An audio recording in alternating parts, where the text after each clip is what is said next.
ಮೀನರಾಶಿಯವರಿಗೆ March ತಿಂಗಳಲ್ಲಿ ಒಂದು ದೊಡ್ಡ ಟರ್ನಿಂಗ್ ಪಾಯಿಂಟ್, ಮಹಾ ತಿರುವು ಇದೆ.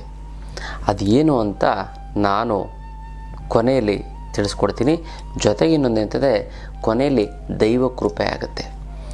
ಆ ಒಂದು ತಿರುವಲ್ಲಿ ಯಾವ ರೀತಿ ರಿಯಾಕ್ಟ್ ಮಾಡಬೇಕು ಅಂತ ನಾನು ಸಣ್ಣದಾಗಿ ಸುಲಭವಾಗಿ ನಿಮಗೆ ವಿಚಾರಗಳ ತಿಳಿಸ್ಕೊಡ್ತೀನಿ. ಯಾವ ತಿರುವು ಬರುತ್ತೆ ನಿಮಗೆ ಅದನ್ನು ನೀವು ನೋಡಿ. ಅದಕ್ಕಿಂತ ಮುಂಚೆ ನೀವು ವಿನಯ್ ಯೋಗಿ ಗುರೂಜಿ ಅಂತ ಯೂಟ್ಯೂಬ್ ಚಾನಲ್ ಲೈಕ್ ಮಾಡಿ, ಸಬ್ಸ್ಕ್ರೈಬ್ ಆಗಿ, ಮತ್ತು ಬೆಲ್ ಬಟನ್ ಒತ್ತಿ, ಮತ್ತು ಫೇಸ್ಬುಕ್ ಇನ್ಸ್ಟಾಗ್ರಾಮಲ್ಲಿ ಕೂಡ ಲೈಕ್ ಮಾಡಿ, ಶೇರ್ ಮಾಡಿ, ಮತ್ತು ಫಾಲೋನ ಮಾಡ್ಕೊಳ್ಳಿ.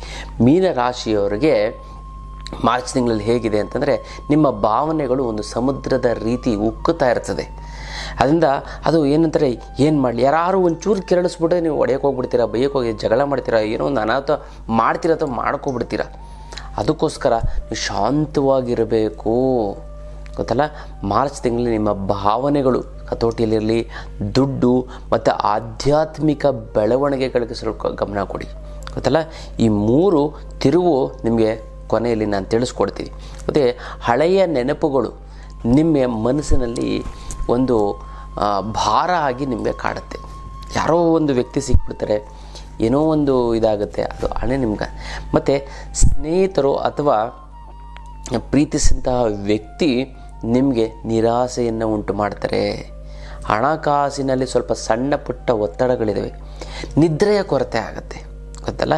ವಿಶೇಷವಾಗಿ 6ನೇ ತಾರೀಕಿಂದ 10ನೇ ತಾರೀಕು ಒಳಗಡೆ ನೀವು ಮನಸ್ಸನ್ನು ತುಂಬ ಕಂಟ್ರೋಲಲ್ಲಿ ಇಟ್ಕೋಬೇಕು. ಇಲ್ಲಾಂತಂದರೆ ದೊಡ್ಡ ಸಮಸ್ಯೆಗಳು ಆಗಬಹುದು, ಗೊತ್ತಲ್ಲ.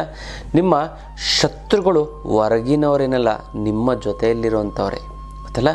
ಅತಿಯಾಗಿ ನೋವನ್ನು ಕೊಡುವಂಥ ಚಾನ್ಸಸ್ಗಳು ಇರುತ್ತೆ.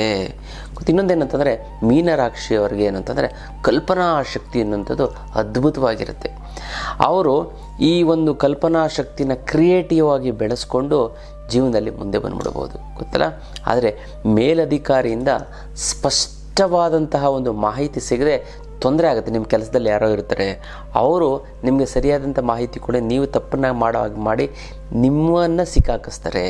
ಅವ್ರು ಬಚಾವಾಗ್ತಾರೆ, ನಿಮ್ಮನ್ನು ಸಿಕ್ಕಾಕಿಸ್ತಾರೆ, ಗೊತ್ತಲ್ಲ. ಅದು ಮತ್ತು ಇನ್ನೊಂದು ಏನಂತಂದರೆ, ನಿಮ್ಮ ಒಂದು ಪರಿಶ್ರಮ ತುಂಬ ಇರುತ್ತೆ ಈ ತಿಂಗಳು, ಬಟ್ ಅದರ ಪ್ರತಿಫಲ ತುಂಬ ಕಡಿಮೆ, ಗೊತ್ತಲ್ಲ. ಆದರೆ 15ನೇ ತಾರೀಕು ಮೇಲೆ ನೀವು ಒಂದು ಒಳ್ಳೆಯ ಹೊಸದಂಥ ಒಂದು ವಿಚಾರವನ್ನು ತಿಳ್ಕೊತೀರ, ಮತ್ತು ಹೊಸ ಆಪರ್ಚುನಿಟೀಸ್ಗಳು ನಿಮಗೆ ಸಿಗುತ್ತೆ, ಗೊತ್ತಲ್ಲ.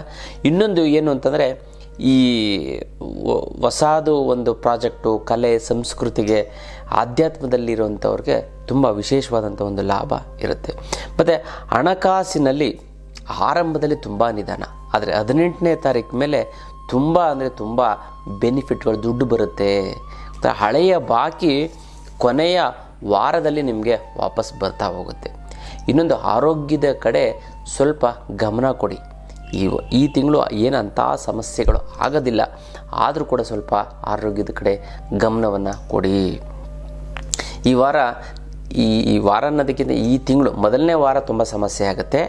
2ನೇ ವಾರ ನಿಮಗೆ ತುಂಬ ನೋವುಗಳನ್ನು ಅನುಭವಿಸ್ತೀರ. 3ನೇ ವಾರದಿಂದ ಚೇತರಿಕೆ ಕಂಡು ಬರುತ್ತೆ ಅಲ್ಲ.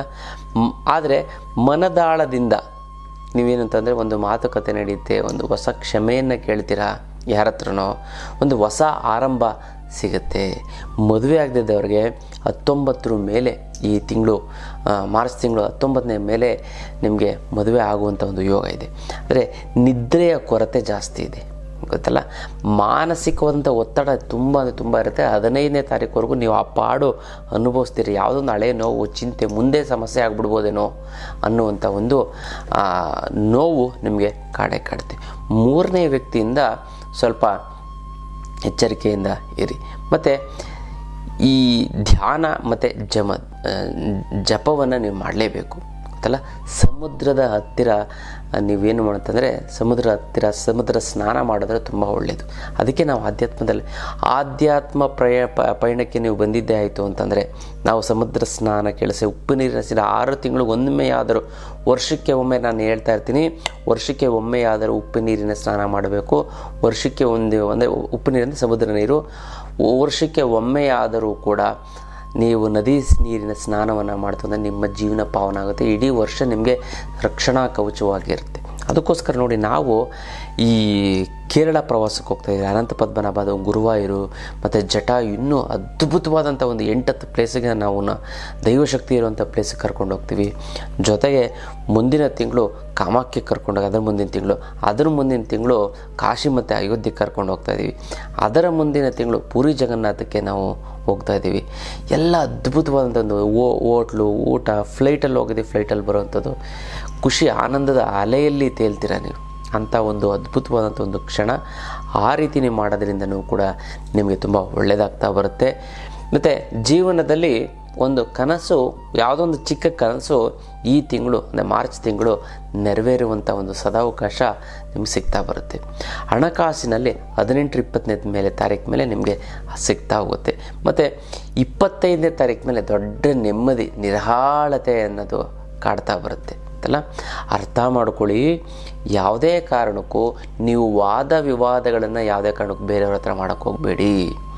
ಗುರುವಾರದ ದಿನ ಓಂ ನಮೋ ನಾರಾಯಣಾಯ ನಮಃ ಅಂತ 108 ಸರಿ ಪ್ರತಿ ಗುರುವಾರ ಮಾಡಿದ್ದೆ ಅಂತಂದರೆ ನಿಮ್ಮ ಯಾವ ಸಮಸ್ಯೆಗಳು ಕೂಡ ನಿಮಗೆ ಬರೋದಿಲ್ಲ. ಜೊತೆಗೆ ಹಳದಿ ಕವಡೆಯನ್ನು ಇಟ್ಕೊಳ್ಳಿ. ವ್ಯಾಪಾರಸ್ಥು ತಪ್ಪದೆ ಮರ್ಕ್ಯುರಿ ಲಕ್ಷ್ಮಿ ಅಂತ ಇರ್ತದೆ, ಅದನ್ನ ಇಟ್ಟು ಅಂತ ನಿಮಗೆ ಲಾಸ್ ಅನ್ನೋದೇ ಆಗೋದಿಲ್ಲ, ಈ ಸರಿ ಡಬಲ್ಲು ನಿಮಗೆ ಲಾಭ ಆಗ್ತಾ ಬರುತ್ತೆ ಅಂತಲ್ಲ. ಇನ್ನೊಂದು ಏನು ಅಂತಂದರೆ, ಈ ಮೇಯ್ನಲ್ಲಿ ಏನು ಅಂತಂದರೆ, ಹಳೆಯ ವ್ಯಕ್ತಿಗಳು ಏನಾರು ನಿಮಗೆ ಸಿಕ್ತು ಅಂತ ದೂರ ಇದ್ದುಬಿಡಿ. ಹಳೆಯ ವ್ಯಕ್ತಿಗಳು ನಿಮಗೆ ನೋವು ಕೊಟ್ಟಿರೋಂಥವ್ರು, ಬೇಜಾರು ಮಾಡಿರೋಂಥವ್ರು ಇತ್ತು ಅಂತಂದರೆ ಅವ್ರ ಎದುರುಗಡೆ ಬಂದೇ ಬರ್ತಾರೆ. ಅಂಥವ್ರ ಹತ್ರ ದೂರ ಇದ್ಬಿಡ್ತು ಅಂತಂದರೆ ಮನಸ್ಸಿನ ಒಂದು ಅಲ್ಲೋಲ ಕಲ್ಲೋಲ, ಮನಸ್ಸಿಗೆ ಏನು ತೊಂದರೆ ಆಗೋದಿಲ್ಲ. ಅಂಥ ಒಂದು ಅದ್ಭುತವಾದಂಥ ಒಂದು ವಿಚಾರ. ಆರೋಗ್ಯ ಈ ತಿಂಗಳು ಚೆನ್ನಾಗಿರುತ್ತೆ, ಆದರೆ ಮನಸ್ಸಿನ ಸ್ಥಿತಿ ಹಾಳಾಗುವಂಥ ಒಂದು ಸಂಭವ ಇರುತ್ತೆ. ಮತ್ತು ಇನ್ನೊಂದೇನು ಅಂತಂದರೆ, 3ನೇ ವ್ಯಕ್ತಿಯಿಂದ ಸ್ವಲ್ಪ ಹುಷಾರಾಗಿರಿ, ಎಚ್ಚರಿಕೆಯಿಂದ ಇರಿ. 3ನೇ ವ್ಯಕ್ತಿಯಿಂದ ಕೆಲವೊಂದು ಸರಿ ಲಾಭ ಆಗುತ್ತೆ, ಆದರೆ ಈ ಸರಿ ನಷ್ಟ ಆಗುವಂಥ ಒಂದು ಚಾನ್ಸಸ್ಗಳು ಇದ್ದಾವೆ. ಜೊತೆಗೆ ಇನ್ನೊಂದು ಏನು ಅಂತಂದರೆ, ಆ ವಾಹನದಲ್ಲಿ ಓಡಾಡಬೇಕಾದ್ರೆ ಒಂದು ವಿಚಾರವನ್ನು, ಮುಖ್ಯವಾದಂಥ ವಿಚಾರವನ್ನು ನಾನು ತಿಳಿಸ್ಕೊಡ್ತೀವಿ. ವಾಹನದಲ್ಲಿ ಓಡಾಡಬೇಕು ಅಂತಂದರೆ 2 ವೀಲರ್ ಓಡಿದ್ರೆ ತುಂಬ ಹುಷಾರಾಗಿರಬೇಕು. ಇನ್ನೊಂದು, ಈ ಹಣಕಾಸಿನ ಒಂದು ಬಿಕ್ಕಟ್ಟಿಗೆ ನೀವು ತಲೆನೇ ಕೆಡಿಸ್ಕೊಬೇಡಿ. ನಮ್ಮ ಅಷ್ಟಲಕ್ಷ್ಮಿ ಯಂತ್ರ ಇದೆ. ಈ ಅಷ್ಟಲಕ್ಷ್ಮಿ ಯಂತ್ರ ಇಡ್ತು ಅಂತಾರೆ ಹಣಕಾಸಿನ ಸಮಸ್ಯೆ ಸಂಪೂರ್ಣವಾಗಿ ನಿವಾರಣೆ ಆಗುತ್ತೆ. ಜೊತೆಗೆ ಇನ್ನೊಂದು ರಾಮಬಾಣ ಥರ ಅದು ಕೆಲಸ ಮಾಡುತ್ತೆ. ಇದು ಕರ್ಮ ಕಳೆದಿದ್ರೆ ಮಾತ್ರ ತೊಗೊಳಕ್ಕಾಗೋದು, ಎಲ್ಲರಷ್ಟು ಸುಲಭವಾಗಿ ತೊಗೊಳೋದಕ್ಕೆ ಸಾಧ್ಯ ಇಲ್ಲ, ಗೊತ್ತಲ್ಲ. ಇದಕ್ಕೆ ಮುಟ್ಟು ಕಟ್ಟು ಚಟ್ಟು ಮಡಿ ಮೇಲಿಗೆ ಸುತ್ತಕ ಗೀತ್ಕ ವೆಜ್ಜು ನಾನ್ ವೆಜ್ ಜಾತಿ ಗೀತಿ ದಿಕ್ಕು ಇಕ್ಕು ಆ ಥರದ್ದು ಏನೆಲ್ಲ ಇಟ್ಟರೆ ಸಾಕು ಕೆಲಸ. ದೇವ್ರ ಮೇಲಾರು ಇಡ್ಬೋದು, ಬೀರಿನಲ್ಲಾರು ಇಡ್ಬೋದು. ಮತ್ತು ಇದೊಂದು ರಕ್ಷಣಾ ಕವಚದ ಥರ ನಿಮಗೆ, ನಿಮ್ಮ ಹಣಕಾಸಿನಿಗೆ ನಿಮಗೆ ಹೆಂಗೆ ಸಮಸ್ಯೆ ಇದ್ದರೂ ಕೂಡ ಆ ಸಮಯದಲ್ಲಿ ಬಂದುಬಿಡುತ್ತೆ. ಜೊತೆಗೆ ತುಂಬ ವಿಚಾರವನ್ನು ಆನ್ಲೈನ್ ಕ್ಲಾಸಲ್ಲಿ ನಾನು ತಿಳಿಸ್ಕೊಡ್ತಾ ಹೋಗ್ತೀನಿ. ಆ ಆನ್ಲೈನ್ ಕ್ಲಾಸಲ್ಲಿ ನೀವು ಕಲ್ತ್ಕೊಬಿಡ್ತು. ಒಂದು ಸರಿ ನೀವು ಆನ್ಲೈನ್ ಕ್ಲಾಸ್ ಅಟೆಂಡ್ ನೀವು ಬುದ್ಧಿವಂತರಾಗ್ತೀರಾ, ಜ್ಞಾನಿಗಳಾಗ್ತಿರ್ತೀರ, ನಿಮ್ಮ ಸಮಸ್ಯೆ ನೀವೇ ಬಗೆಹರಿಸ್ಕೊಳ್ಳೋಂಥ ಶಕ್ತಿ, ಕೆಪಾಸಿಟಿ ನಿಮಗೆ ಬರ್ತಾ ಹೋಗುತ್ತೆ, ಗೊತ್ತಲ್ಲ. ಇನ್ನೊಂದು ಏನು ಅಂತಂದರೆ, ಓಂ ನಮೋ ನಾರಾಯಣಾಯ ನಮಃ ಅಂತ 108 ಸರಿ ನೀವು ಜಪ ಮಾಡೋದ್ರಿಂದ ನಿಮಗೆ ಕಷ್ಟಗಳು ಮಂಜಿನಂತೆ ಕರಗಿ ಹೋಗುತ್ತದೆ. ಜೊತೆಗೆ ನಿಮಗೊಂದು ನಂಬಿಕೆ, ಆತ್ಮಸ್ಥೈರ್ಯ ಶಕ್ತಿ ಬರುತ್ತೆ. ಜೊತೆಗೆ ನೀವು ಕೃಷ್ಣನ ದೇವಸ್ಥಾನಕ್ಕೆ, ಇಸ್ಕಾನ್ ಅಥವಾ ಯಾವ್ದಾದ್ರು ಕೃಷ್ಣನ ದೇವಸ್ಥಾನಕ್ಕೆ ಹೋಗಿ ದರ್ಶನ ಮಾಡ್ಕೊಂಡು ಬನ್ನಿ. ನಿಮ್ಮ ಎಲ್ಲ ರೀತಿಯಂಥ ಒಂದು ಸಮಸ್ಯೆಗಳು ನಿವಾರಣೆ ಆಗುತ್ತೆ.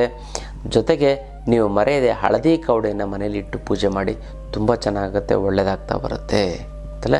ಇದು ಮೀನರಾಶಿಯವರ ಒಂದು ಮಾಸ ಭವಿಷ್ಯ, ತಿಂಗಳ ಭವಿಷ್ಯ ಅಂತಲ್ಲ. ಎಷ್ಟು ವಿಚಾರ ತಿಳ್ಕೊಳ್ಳೋಣ ಮುಂದಿನ ಸಂಚಿಕೆ. ಅಲ್ಲಿವರೆಗೂ